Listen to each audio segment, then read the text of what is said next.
this is a very, very important series, so I appreciate the opportunity to be here today. So I was asked to speak about environmental research and engineering consulting, and the title was given to me, actually, and that's okay. That's all right. Because I think this is really important, and I see there's a lot of students here today, and I encounter this quite often with students, both undergraduate and graduate students, that are struggling with trying to create their curriculum to follow the right path towards a career in sustainability. And I suffered the same thing. When I was in school, I really struggled to find that path. The good news is, sustainability is so broad, and it needs so many disciplines working together that you can't really screw that up. Okay? So I've created kind of like a chronological highlight, a timeline. Am I muted? Oh, they didn't hear the good afternoon. Am I now? You can hear me? That's okay, because I didn't start yet. That's fantastic. All right, great. Okay, so what I've created is sort of a chronological timeline of the series of big projects and events throughout the course of my education and my career that led me into this career. And it's been, everything I've done has been related to sustainability, and it's kind of circular. Things kind of come back, and you'll see that. So I think as long as you pursue what you're truly interested in and always strive for excellence in whatever it is that you're studying, that you can create your own career, because sustainability needs people from so many different disciplines. So the very first thing you should know about me is that I grew up in New Mexico. And it's a desert. This picture is really, really generous to the Rio Grande. I think it's been photoshopped, honestly. But it's a beautiful place, very, very dry, very limited resources, financially and otherwise, in this state. So when you grow up in an environment like that, you tend to really appreciate the things that are so rare and precious. So I think this is one of the things that formed me at a very young age to really value water in particular. I went to New Mexico State University. I had no idea how to do what I wanted to do. I didn't know if there were majors to do this. But as some of you may know, there's something about New Mexico that makes people want to study chemistry. And so that's sort of where I started. But quite honestly, I didn't know what I was doing. I changed my major 5 times as an undergraduate, just continually searching for that thing. What was that thing that I was trying to do that embraced all of my interests, for the environment, for humanity, for chemistry, science? I wanted it all together, but I didn't know what major that was. Fortunately, I had a whole ton of friends that were in engineering. And they said, come to engineering. And I said, no, please, I don't think this is for me. But I started to look at it, and there's so many options. How many of you are in engineering disciplines? And then the others of you, you're like science or what? A lot of scientists, right? Probably lots of chemistry, because we're here, right? So for me, this was a great application of the science I had been studying. Most of my majors that I had bounced through were in the science fields. But when I got over to engineering, I was able to apply these things together. And the math, it turns out, wasn't as scary as I thought. And I started to really think about it. Was this the thing, was engineering the thing that could take my skill set and make it useful? So I started looking at our needs as a society. And the United Nations has published a variety of reports stating that we really need more engineers to fully develop our planet sustainably. And one thing that I really like, I love this triangle, is that once you are educated in whatever it is that you're striving to know, you build up that knowledge base and awareness of the problems in the world and have your own skill set that can solve them, then suddenly you feel empowered and actually responsible to do something good. So I tell my students this, and sometimes they look at me and they think this is weird, but I tell them that I felt like morally obligated to choose my profession. Once I was educated and was aware of the issues that were out there, and I knew my skill set, I felt I had no choice. And I think that that's a great goal for everyone to have, is to search for that career that makes you feel like you have to do this. You are so engaged and so excited about it that there is no other choice for you. And so my search, like going through all these different majors and being very mindful of what I was looking for, but still trying to pursue excellence, everything I tried, I kept trying to learn. I realized at the end of that searching, I had developed this enormous skill set. So for students who are lost and are just trying to take different courses and piece it together, each of those courses, each of those experiences will end up being valuable to you in the future if you really dedicate your time and energy to it. So I had developed this skill set, and it was perfect to go into environmental engineering. And once I had done research with enough faculty members in that field, I really became to appreciate that was my chosen profession. So I realized there's only a handful of engineers in the room. So what is environmental engineering? Some people hear this and they think like, oh my God, you're like terraforming the planet, you're changing everything. This is not what it is. So a concise summary would mean monitoring, improvement, and protection of the environment through design. So that's the key there, is that engineers design solutions to protect the environment in environmental engineering. So me specifically, environmental engineering is very broad. It goes from everything from, as we saw in the previous slide, conventional water and wastewater treatment, treatment of hazardous pollutants in groundwater and surface water, air pollution, soil remediation, solid waste. Now we're even getting into bioenergy production. It's a very broad field and very exciting. But me specifically, because of my interest in chemistry and biology, I got into bioremediation. So this is using living organisms to clean up hazardous substances. And you're using their own innate metabolic capabilities to break down these compounds without adding additional chemicals into the environment. So it's a very powerful technique if you can get it to work. All right, so I'll take you through, this is me when I was your age, maybe. So this is me as a young master's student, and I'm in this anaerobic glove box because a lot of the microorganisms that can degrade really nasty chemicals are actually anaerobic. We have a lot more of them than we have aerobes that use oxygen. So I was in here and I was trying to degrade. At that time, I was treating the dry cleaning chemical, tetrachloroethylene. And this is a suspected human carcinogen. It's very dangerous to have in groundwater supplies. And so I was using a suite of bacteria to break this down sustainably to non-harmful byproducts. And as I went through school, I was taking advantage of opportunities to travel, to learn from experts in the field. So I spent a short period of time in Germany, learning from a leader in that field in that halo respiration or degradation of those halogenated solvents. And that was really enlightening for me to live in that different environment for a while. I came back the following year, I started doing field work, and this is where the engineering consulting starts weaving into my talk. Because if I'm trying to clean up the environment, you know, researchers in a lab, you're finding new techniques and you're pushing the envelope for new techniques, but to actually do it, you have to be out in the field and the consultants have to help you.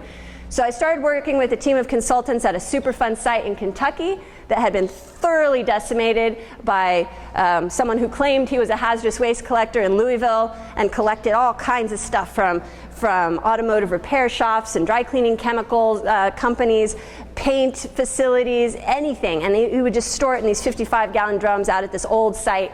And then once the site got full, then he started filling up his tanker truck with the stuff during the day. And on his lunch hour, he'd bleed it into the city sewer at a very slow rate. So eventually, because the sewage system started to die, you know, the bacteria in the wastewater treatment plant can't survive, they found his truck on a citywide alert. They said, be on the lookout for suspicious activity around the city sewers. And they found him, and then they found his site. He went to jail. He's still in jail. But then we had to clean up his site. And so this was part of this project.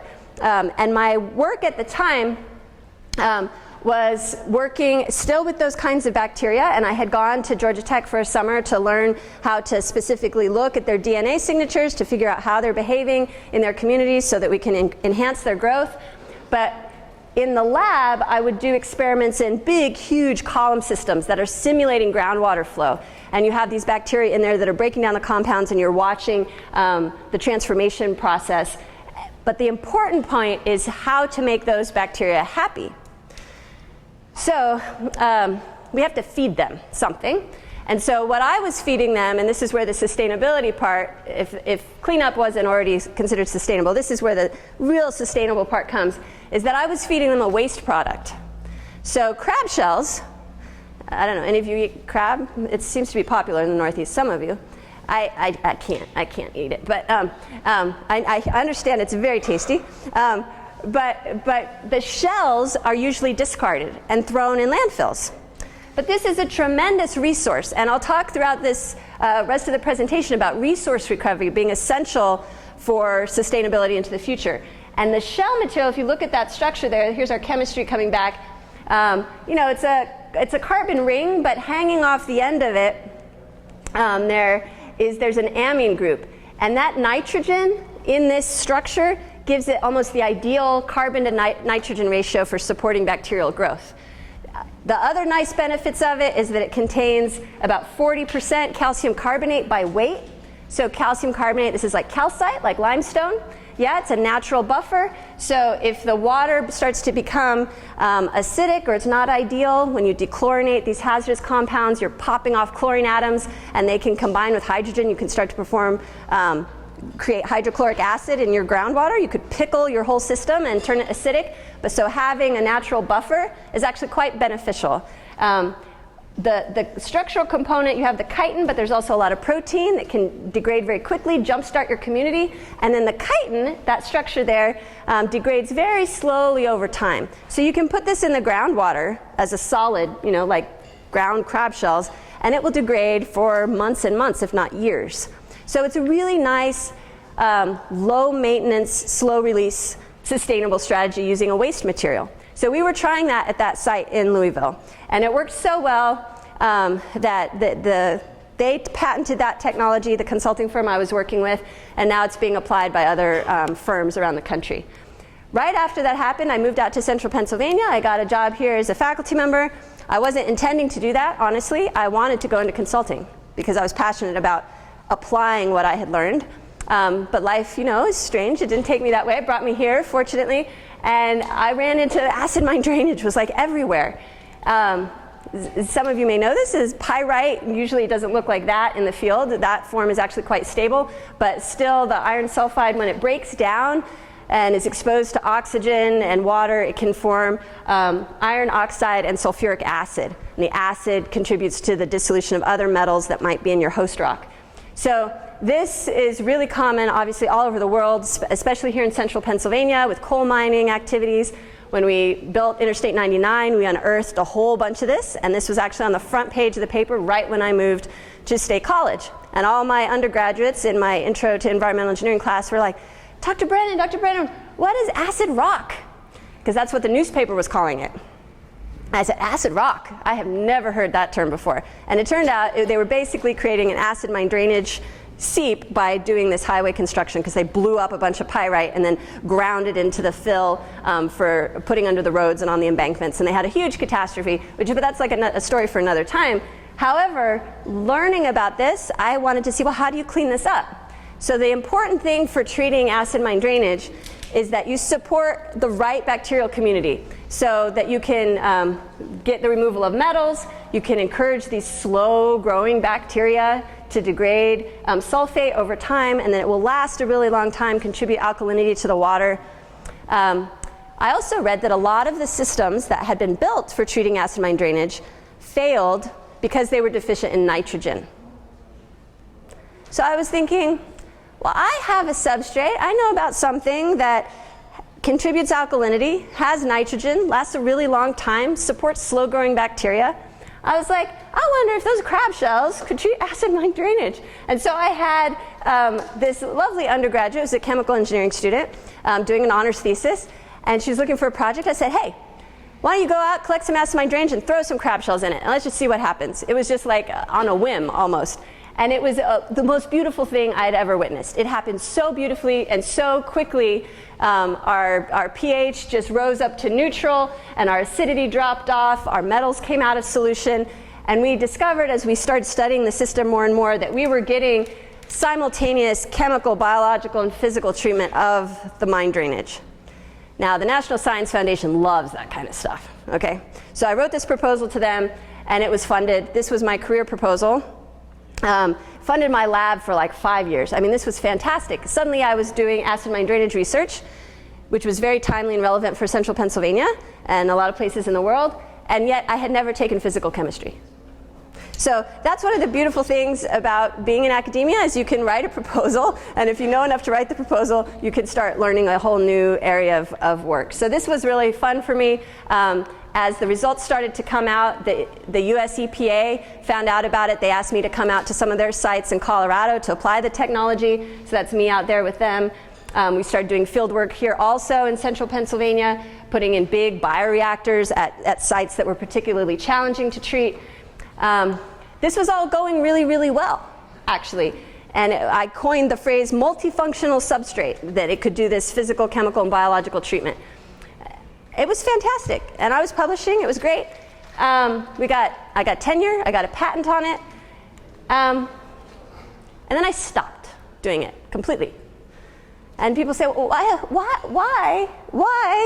why would you stop doing something that was so successful and that led to so much promising research? And I said, well, you know, my heart just wasn't in it. You know, I wanted to do something different. So a part of me was still wondering if I should have been a consultant. So on my sabbatical, I went down to Australia.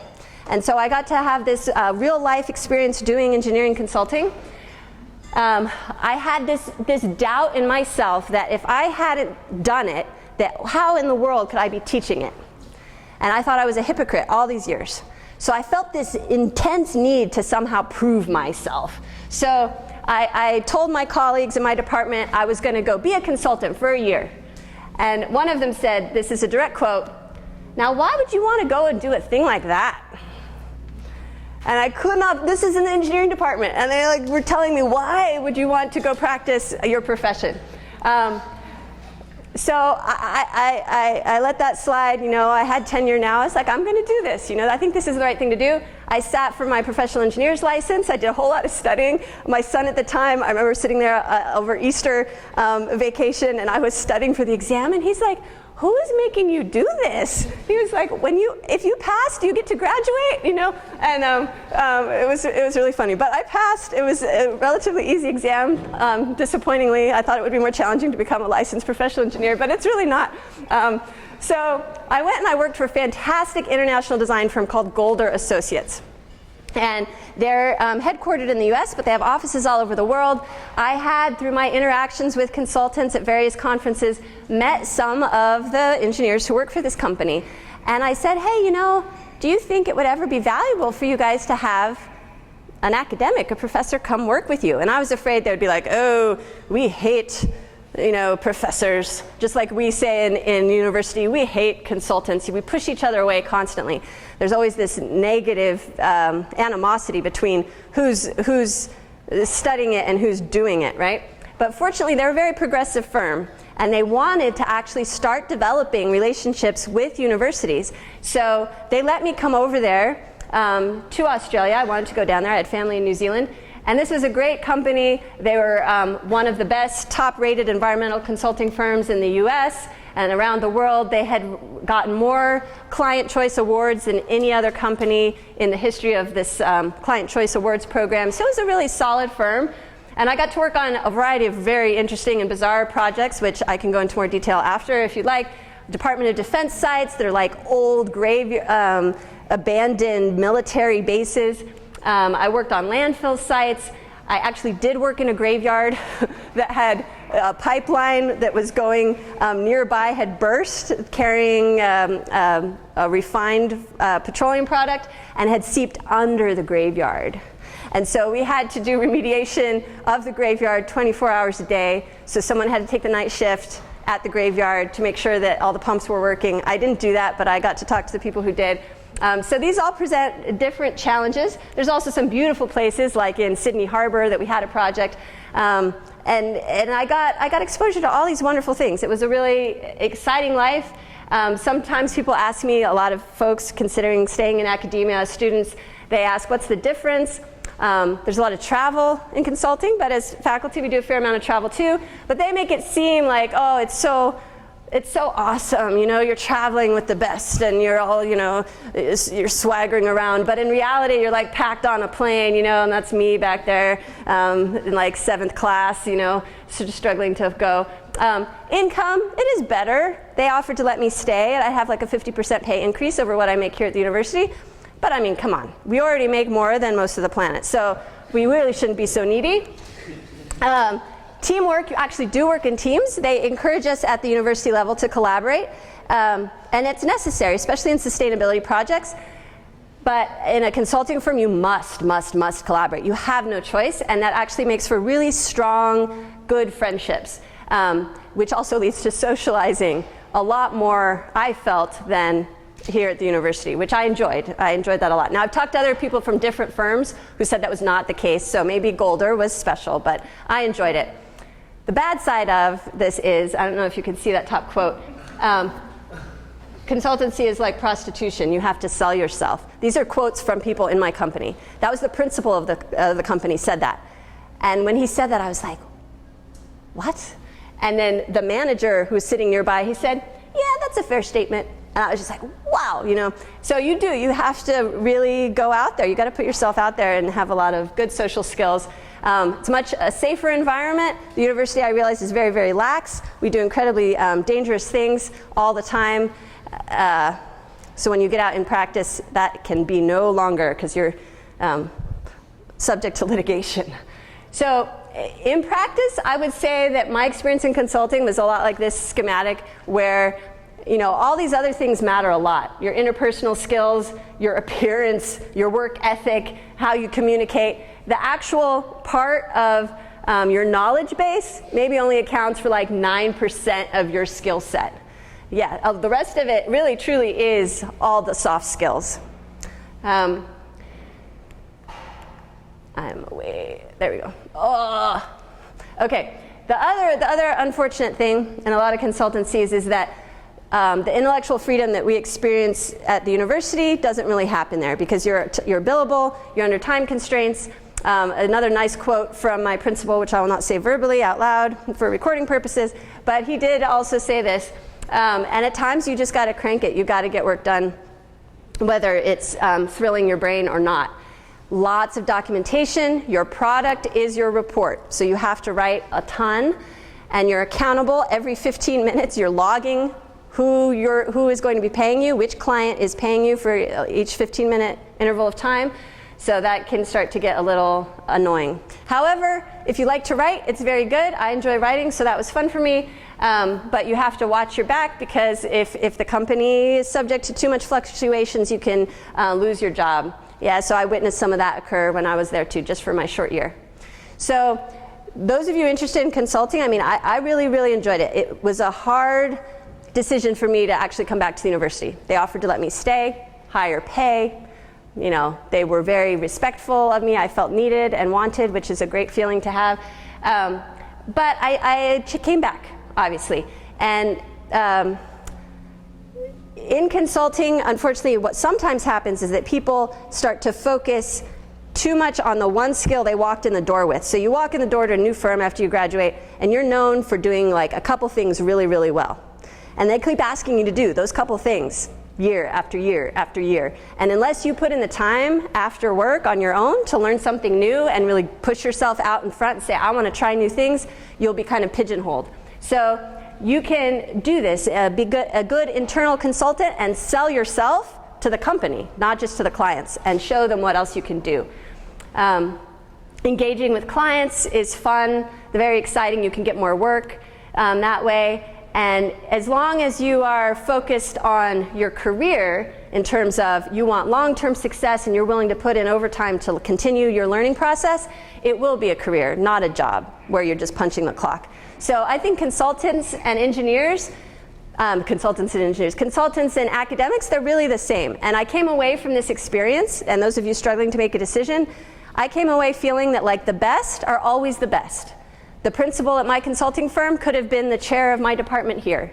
I could go there and become a principal eventually in their company. So I really felt in the end that it was equivalent, and there shouldn't be this kind of animosity between practice and the theory that we do here in the university setting.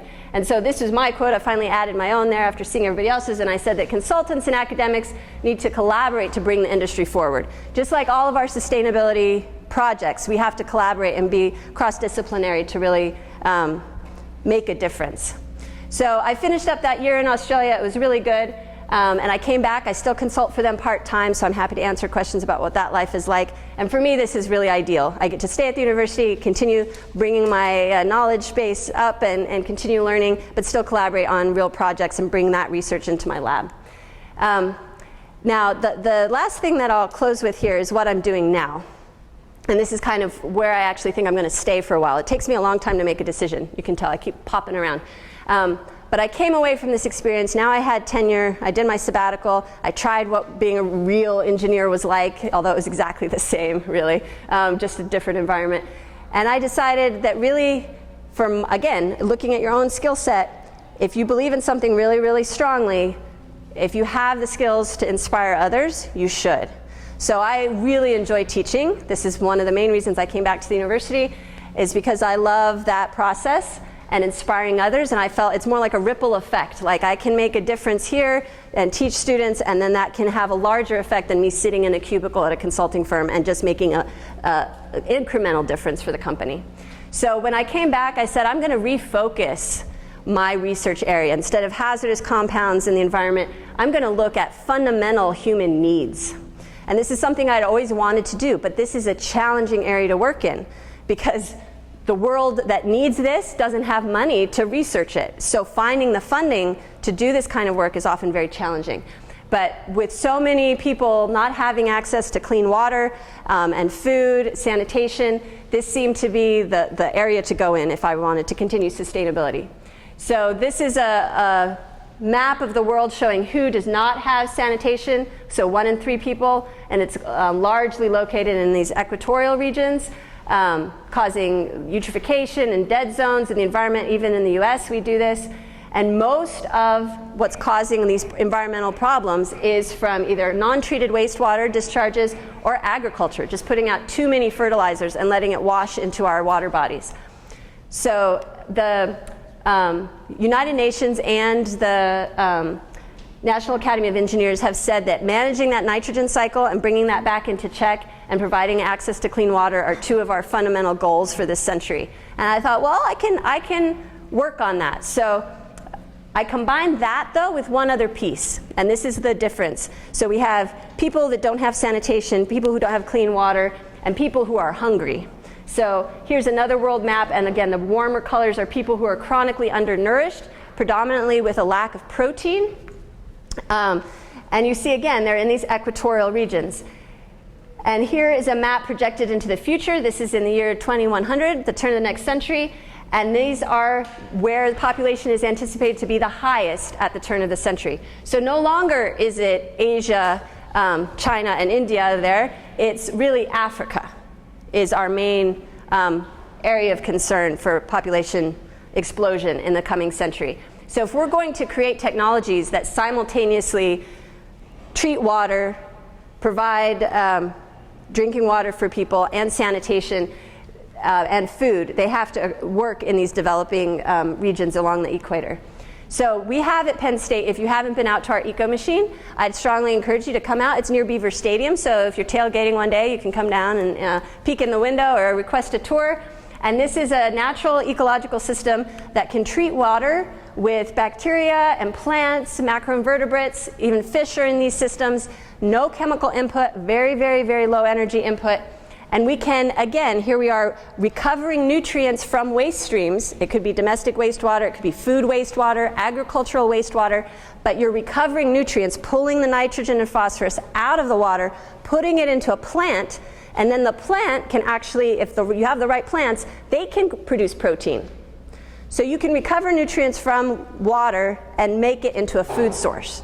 So this is our current focus. It looks like a beautiful rainforest inside. It's actually very nice. You don't even smell any waste in there. And it's a huge ecosystem, as I said, that functions together. Our main plant that we focus on, the star of our system, is duckweed. And this reproduces every couple days, has more protein in it than soybeans, very nutritious. It's been eaten around the world for a long time, but not actively, especially in developing countries like here. Tastes kind of like sprouts, like you'd put on a salad or a sandwich. Has a little bit of a nutty flavor. Very, very easy to harvest from the water. And we've done a variety of things with this. We've put it in the soil as a sustainable fertilizer and gotten really high crop yields without nutrient runoff. Very little nutrient runoff compared to conventional fertilizers. And we can get really nice big fruits, like huge tomatoes with duckweed. I don't know why, but tomatoes really, really love duckweed. And we've done it with leafy vegetables and rooting vegetables as well, grains. We've also started feeding fish. Like tilapia love to eat duckweed. Great natural source of protein, a sustainable protein source for fish. Normally, what do we feed fish in fish farms? What's that? Chicken. Yeah, it tastes like chicken. Yeah, sometimes we feed them chicken. We might even feed them chicken manure. But a lot of times, like if you have an aquarium at home and you're feeding your fish food, that's other fish. So our oceans are being depleted. They're estimating that by 2045, we won't be able to really farm our oceans anymore because we're just, we're making them into deserts. So if we're going to grow our fish on land, we can't keep feeding them fish from the ocean. That makes no sense. Like each pound of salmon that you buy at the store, it took 6 pounds of ocean-caught fish to produce 1 pound of salmon. It makes absolutely no sense. So we need to give these fish a vegetarian option, basically. But it has to have all the essential amino acids. And guess what? Duckweed, these are our essential amino acids right here, and these are the amino acid requirements for chickens and humans and fish. And if you look at the amino acid composition of duckweed compared to things like soybeans and algae, it's right up there. It has all the essential amino acids and a very high protein content. So we're doing trials on this actually with mice right now to make sure that it's really truly a complete protein that can sustain generations of growth. But this could be a nice alternative to our current practices, right? And we can also feed this to other kinds of farm animals, dairy animals, meat production animals as well. We also use duckweed for creating biofuels, but that's a whole other story. But now we're also doing this as well so we can treat our wastewater, recover nutrients, and either use it to produce food or to produce energy. So this is our overall goal now. When I see this food, energy, water nexus that everybody's talking about, my internalization of that is our work out at the Eco Machine, that we can treat wastewater simultaneously to produce clean water, but also food and energy.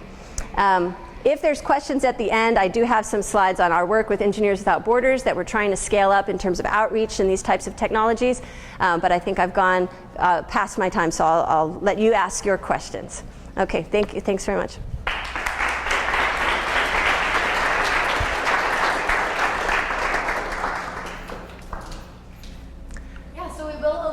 For a quick Q&A session, so if you guys have any questions, I'm sure that she would love to answer them. Yeah. Where does duckweed come from? Or does it grow around? Yes, okay, so the question is, where does duckweed come from? So duckweed, scarily enough, is an invasive species. And I didn't mention that in the talk because that freaks people out. But the good news is it's already everywhere. So it's on every single continent except Antarctica, doesn't grow down there. And there's 37 different species of duckweed. I just showed one of the dominant ones, but they go all the way from like little tiny microbeads. They look like those plastic beads that they're banning now, in all of our cosmetics, which is a good thing. But the duckweed can be small like that, or it can be big like the size of your thumb. And they have different nutrient compositions. They survive in different climates. So is that answer your question? Yeah, it's like everywhere. You can see it. I mean, just next time you're driving like on the highway and there's like a water catchment basin or something, look in there, and if it's covered in green, it might be algae, but it might more likely be duckweed. Duckweed actually shades out algae, so it can be a good thing. It prevents breeding of mosquitoes and stops algae from growing. But you have to harvest it, otherwise it'll die too and release its nutrients back into the water. Yes? Talk more about the future you envision for that food, energy, water. Oh, okay. So the question is, can I talk more about the food, energy, water, my vision for our system? Yes. So for our system, right now we have the Eco Machine. And again, if you want to come out and see it, we give tours all the time. So right now the water comes in the system. I guess there's a couple pictures of it here on this opening slide. So these are inside the Eco Machine. So the water goes through and is cleaned in tanks. Each tank has a different function. It has a different like micro environment. And this is, even in conventional wastewater treatment plants, you have to pass the water through a series of different environments to thoroughly clean all the different chemical components of it. So this does that. The design principles are very similar. And then in the end, you have water that you can use for irrigation. If you disinfect it, you could even have more applications for that water. Our thought process is that we could build these eco machines, and I didn't create them. I mean, they were invented decades and decades ago and already used around the world.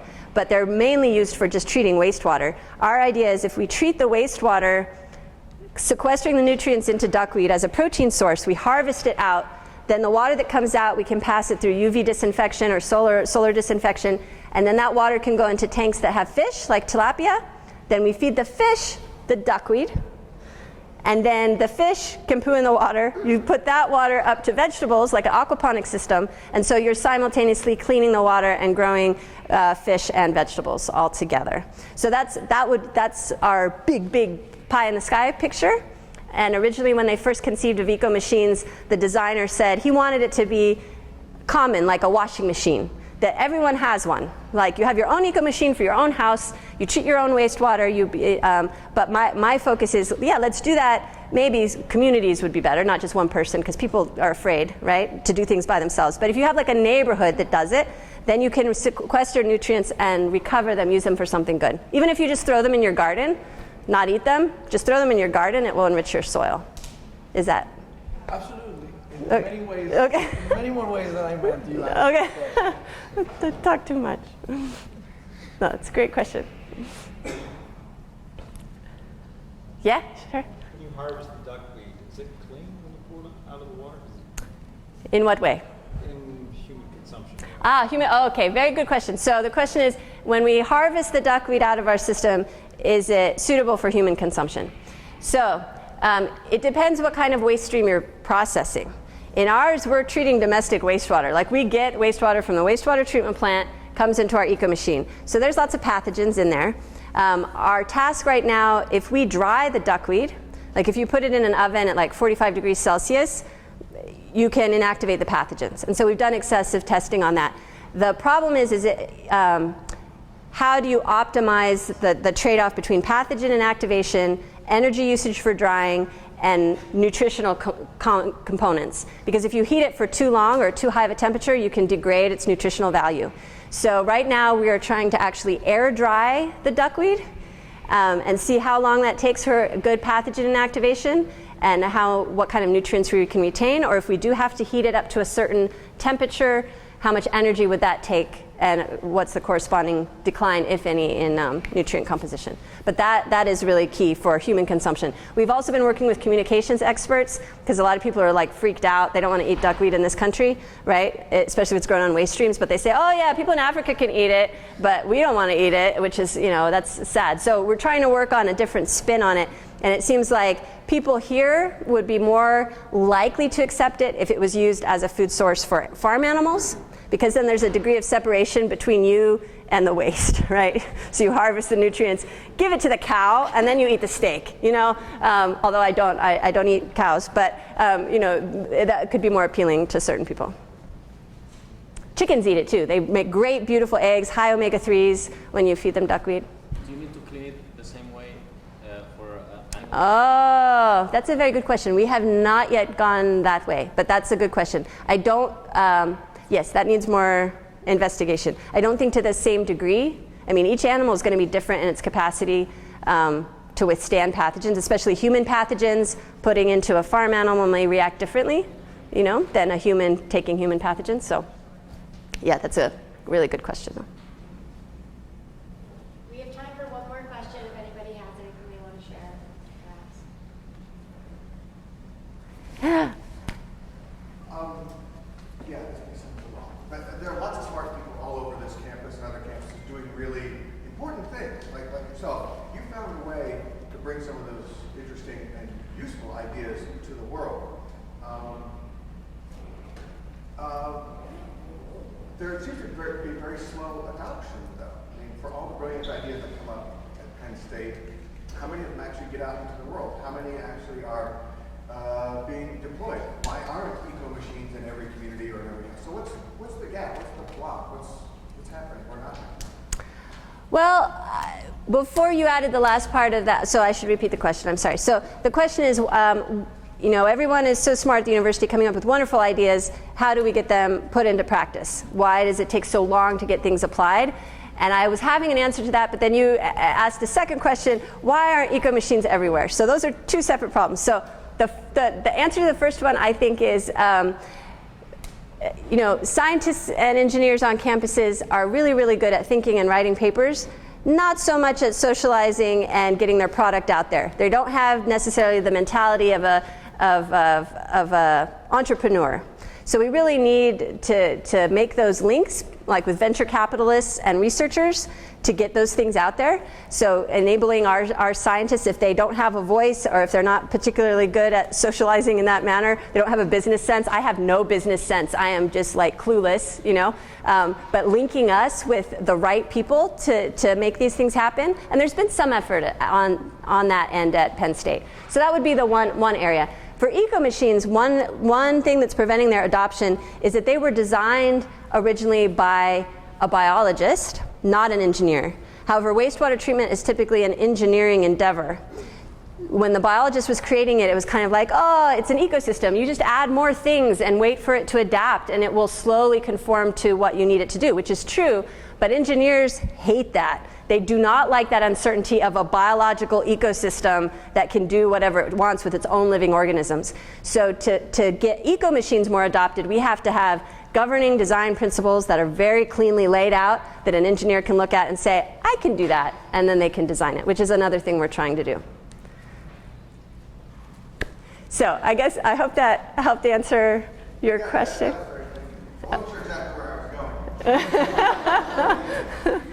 All right, well, thank you guys so much for coming. I'll stick around if you have any other questions for me, but I appreciate you coming out. Thank you. We also have a lot of extra food